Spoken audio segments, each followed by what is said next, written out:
Ofisini yake nyumba-inĩ ya Harambee Annex gũkũ Nairobi nĩkuo mũnini wa President Gachagua anyitĩte ũgeni ũjumbe wa rũhonge rwa kũng'ethanĩra na mũrimũ wa HIV na AIDS ũgĩtongorio nĩ mũrũgamĩrĩri waruo Ndagĩtarĩ Winnie Byanyima.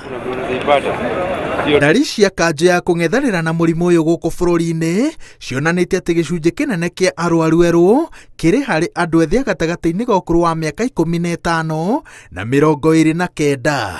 Guthara ruciaro rukite munini wa president anyitĩrĩire atĩ no nginya atongoria a ngathĩ ciothe manyitanĩre kũng'ethanĩra na mũrimũ ũyũ. And it's quite worrisome because that is the generation that we rely on for developing this country, and that is a group that is mostly affected, and especially so during the COVID period.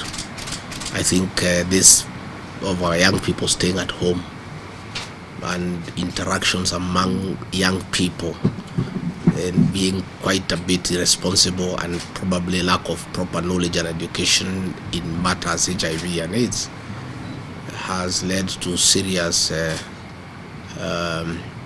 rise in number of infections as well as teenage pregnancies.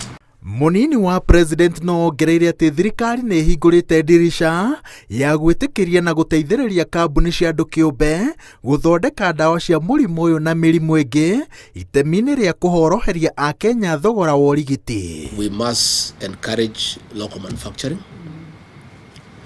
and what this office is doing is to unlock bureaucracy and red tape. The president has created a ministry for trade, investment and industry to have partnership with investors.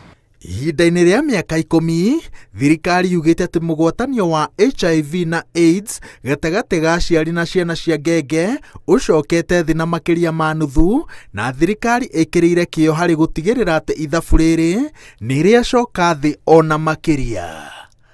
Ngĩribotera Inooro TV, njĩtagwo Waweru wa Nyambura.